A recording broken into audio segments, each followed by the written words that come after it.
حي على الفلاح.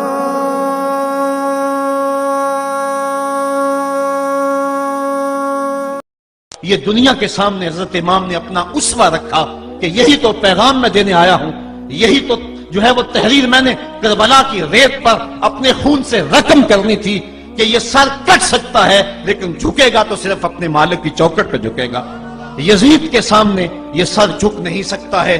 تو حضرت امام حمام رضی اللہ تعالیٰ عنہ نے کربلا کے تپتے ہوئے ریگزار میں جب 72-73 لاشیں خیموں کے سامنے پڑے تھے اور اتنے زخم کلیجے پہ تھے، راوی کہتا ہے کہ جب آپ کی قمیض اتاری گئی تو 113 سوراخ اس میں تیروں کے تھے، 33 زخم نیزوں کے تھے، 34 گھاؤ تلواروں کے تھے، اتنے زخم جسم کے اندر اور جسم چور ہے زخموں سے۔ لیکن حضرت امام حسین نے جب پیشانی سجدے میں رکھی تو آخری لفظ یہ تھے، اللہم رسن بقضائکا وصبرن علی بلائکا تسلیما لامرکا سبحان ربی العالی۔ مالک تیری تقدیر پہ راضی ہو گیا ہوں، مالک زخم سے پہ بھی میں مسکرا رہا ہوں، مالک تیری طرف سے جو دکھ آئے میں نے ان کو قبول کیا، جے سونا میرے دکھ وچ راضی تے میں سکھ نو چلے ڈاواں، مالک میں سب کچھ قبول کیا، حسین تیری رضا پہ راضی ہے، میرے مالک تو بھی بتا تو بھی حسین پہ راضی ہوا ہے کہ نہیں ہوا ہے۔ آواز آ رہی تھی اس پیاسے پر علی شیر خدا کو ناز ہے، اس نواسے پر محمد مصطفیٰ کو ناز ہے، اوروں نے بھی سجدہ کیا پر اس کا عجب انداز ہے، اس نے وہ سجدہ کیا جس پر خدا کو ناز ہے۔ اے حسین ابن علی تم پر سلام، نازش آل نبی تم پر سلام۔ آج لہجہ بھی دم توڑ رہا ہے اور سورج بھی درد غروب سے زرد ہو رہا ہے، وقت کے دامن میں گنجائش نہیں کہ میں اس مضمون کو چھیڑوں، آؤ ہم سلام کرتے ہیں۔ یہ سورج سامنے چمک رہا ہے، میں یہاں بیٹھا سوچ رہا تھا کہ ہم نے تو نہیں دیکھا، اے سورج دوپہر کا وہ منظر تم نے تو دیکھا تھا جب کربلا میں حسین کا سر کٹا تھا، جب گھر لٹا تھا، جب خیموں کو آگ لگی تھی، جب سکینہ رو رہی تھی اور جب گھوڑا خالی پلٹا تھا اور سکینہ پوچھتی تھی گھوڑے تو خالی آ گیا ہے، حسین کہاں چھوڑ آیا ہے۔ آج یہ سورج یہ چمک چمک کے وہ ہمیں کہانی سنا رہا ہے اور ہمیں پیغام دے رہا ہے کہ نبی کے نام پہ حسین نے تو سر کٹا دیا، آج تم کہتے ہو دین پہ چلنا بڑا مشکل ہے، تم شور ڈال رہے ہو، جن کے لیے مسجدوں میں قالین بچھے ہوئے ہیں، گرم پانی دستیاب ہے اور ان کے لیے مسجدوں میں آسائشیں موجود ہیں، اور پھر بھی وہ کہتے ہیں دین پہ چلنا بڑا مشکل ہے۔ ذرا دیکھو حسین ابن علی کو سجدے میں سر رکھ کے، پیشانی رب کے حضور رکھ کے حسین ابن علی کہہ رہے ہیں مالک میں سر کٹا کے بھی تیرے حضور حاضر ہوں اور تجھ پہ راضی ہوں، تو بھی بتا کہ تو بھی حسین پہ راضی ہے یا نہیں ہے۔ اے حسین ابن علی تم پر سلام، نازش آل نبی تم پر سلام، تم پہ لاکھوں رحمتیں لاکھوں سلام، اے شہیدان محبت کے امام، لالا گوں لالا بدن لالا چمن، اے چمن اندر چمن اندر چمن، زندگی ہی زندگی تیری حیات، اے حیات اندر حیات اندر حیات، افتخار ملت بیضا ہے تو، رب کعبہ کی قسم یکتا ہے تو، فخر کا دل میں دریچہ باز کرنا چاہیے، جن کا تو آقا ہے ان کو ناز کرنا چاہیے۔ آج ہم ناز کرتے ہیں حسین ابن علی پہ، ہم آ حسین والے نہیں ہیں، ہم واہ حسین والے ہیں۔ واہ حسین تیری عظمت کو سلام، اتنے زخم کلیجے پہ ہو تو کھڑا نہیں ہوا جاتا، لیکن جبر کے خلاف کتنی قوت سے کھڑا ہے۔ حسین ابن علی نے اپنا نمونہ لوگوں کے سامنے رکھنا تھا۔ اقبال کہتا ہے سرخ رو عشق غیور از خون او، شوخی این مصرع از مضمون او۔ یزید مٹ گیا، یزید کا نام مٹ گیا، اس کا تشخص مٹ گیا، حسین کل بھی زندہ تھا، حسین آج بھی زندہ ہے۔ مرتا تو وہ ہے جس کی فکر مر جائے، مرتا تو وہ ہے جس کا نسب العین مر جائے، مرتا تو وہ ہے جس کا مشن ختم ہو جائے۔ حسین کا نسب العین زندہ، حسین کی فکر زندہ، حسین کا مشن زندہ، حسین زندہ، حسین کا نانا بھی زندہ۔ آج بھی ہزاروں کروڑوں اربوں انسان حسین کا نام لے کے جی رہے ہیں۔ میں کہتا ہوں اگر کوئی یزید کا نام بھی لیتا ہے تو وہ سر جھکا کے دیتا ہے۔ کیسا تمہارا لیڈر ہے جس کا نام لیتے ہوئے بھی تمہیں شرم آتی ہے؟ نام لینے سے پہلے سر جھکاتے ہو، نام لیتے ہوئے پسینہ پسینہ ہوتے ہو، نام لینے کے بعد منہ چھپا لیتے ہو۔ تمہیں اپنے قائد اور اپنے لیڈر کا نام لیتے بھی شرم آتی ہے، اور جب ہمارے لبوں پہ نام حسین آتا ہے ہمارا قد اونچا ہو جاتا ہے، ہمارا سر فخر سے بلند ہو جاتا ہے۔ فخر کا دل میں دریچہ باز کرنا چاہیے، جن کا تو آقا ہے ان کو ناز کرنا چاہیے۔ تو حسین ابن علی نے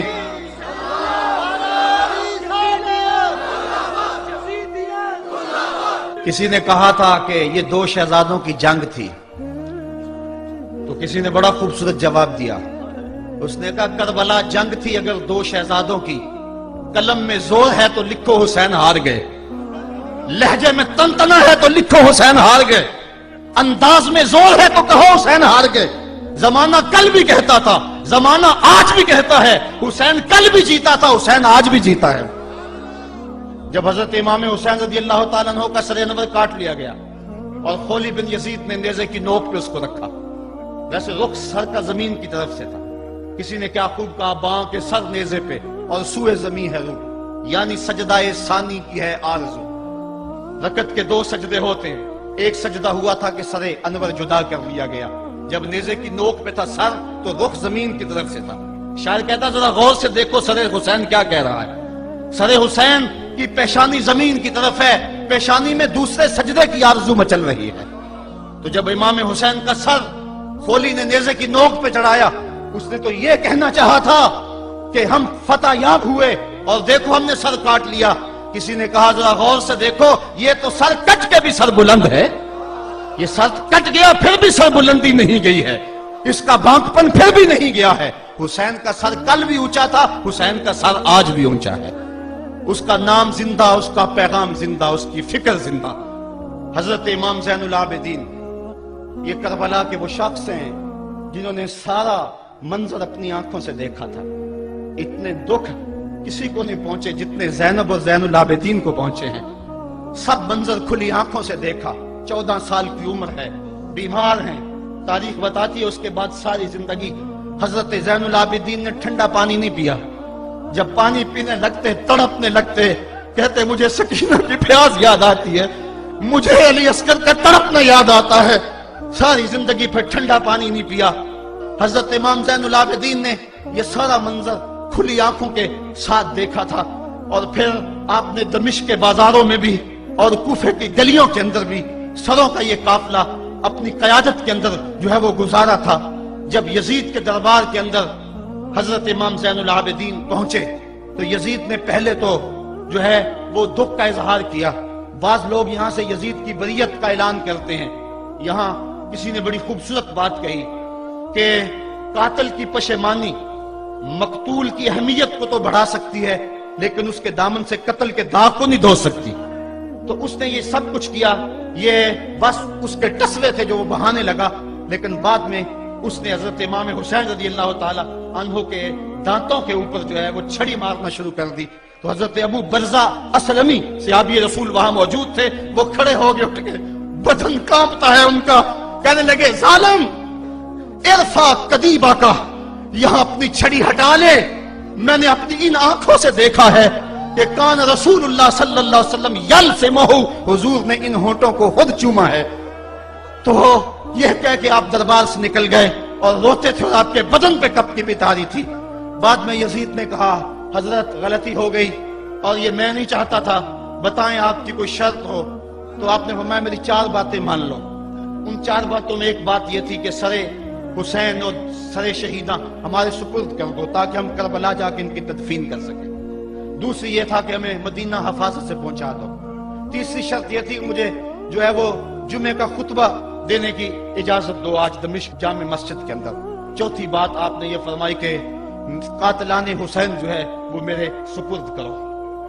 اس نے کہا ہاں کون ہے قاتل حسین کا؟ لوگوں نے کہا خولی ہے۔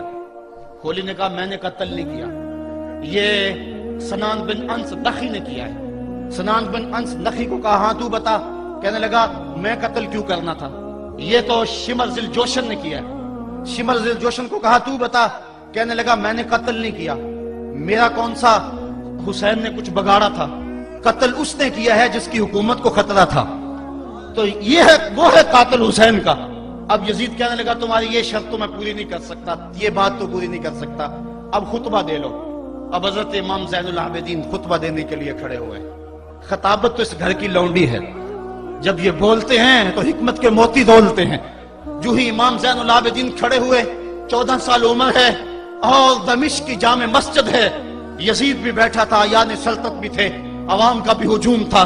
جب آپ نے خطبہ شروع کیا لوگ زاروں کے تار رونے لگے، اور آپ نے اہل بیت کے مناقب جب لوگوں کے سامنے رکھے تو یزید گھبرا گیا کہ کہیں لوگ میرے گریبان تک نہ پہنچے۔ اس نے مؤذن کو اشارہ کیا جلدی جلدی اذان پڑھو، تو جب اس نے کہا اللہ اکبر اللہ اکبر، تو حضرت شہزادہ زین العابدین نے کہا کہ اس کے اندر کوئی شک نہیں کہ اللہ سب سے بڑا ہے۔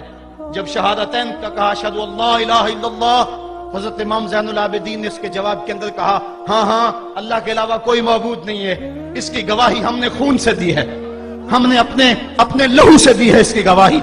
اور پھر اس کے بعد جب اشہد ان محمد رسول اللہ پہ لفظ آئے تو حضرت امام زین العابدین نے کہا یزید دیکھ اب اذان کے اندر تیرے نانے کا نام ہے یا میرے نانے کا نام ہے؟ آج بھی منبر پہ میرے نانے کا نام ہے۔ تو یزید مر گیا، اس کا نام مر گیا، اس کا تشخص مر گیا۔ حسین کل بھی زندہ تھا، حسین آج بھی زندہ ہے، حسین کربلا کے تپتے ہوئے ریگزار میں بھی زندہ تھا، کوفے کے بازار میں بھی زندہ تھا، اور دمشق کی جامع مسجد میں بھی زندہ تھا، مدینے میں بھی زندہ، مکے میں بھی زندہ، کابل میں بھی زندہ، کندھار میں بھی زندہ، قلعہ جنگی میں بھی زندہ، تورا گھوڑا میں بھی زندہ، موصل میں بھی زندہ، بغداد میں بھی زندہ، غزہ کی پٹی میں بھی زندہ، فلسطین میں بھی زندہ۔ آج حسین کی زندگی اور حسین کا باقپن دنیا کو بتا رہا ہے، بش کو بتا رہا ہے تیرے منہ پہ تماچا حسین مارے گا۔ زمانہ بتائے گا کہ حسین کل بھی زندہ تھا، حسین آج بھی زندہ ہے۔ حسین کی فکر لے کے اٹھو اور پوری دنیا پہ چھا جاؤ اور زمانے کو بتاؤ کہ ہم حسین ابن علی کے سپاہی ہیں۔ صرف محرم کے دن آنسو بہا لینے سے کچھ نہیں ہوگا۔ کیا صرف محرم حسین کا مہینہ ہے؟ نہیں، سب پورا سال حسین کا ہے، پوری زندگی حسین کی ہے، پورے زمانے حسین کے ہیں۔ یہ صرف عاشور کا دن یا عاشور کی شب ہی حسین کی نہیں، سارے زمانے حسین کے ہیں۔ کل بھی حسین کا تھا، آج بھی حسین کا ہے، کل بھی حسین کا ہوگا۔ آؤ اٹھیں، قرآن کو لے کر کے حسین ابن علی نیزے کی نوک پر بھی چڑھ کے قرآن سنایا، اور آج ہم اسی قرآن کی دعوت کو لے کر کے اٹھیں اور حسین ابن علی کے پیغام کو گھر گھر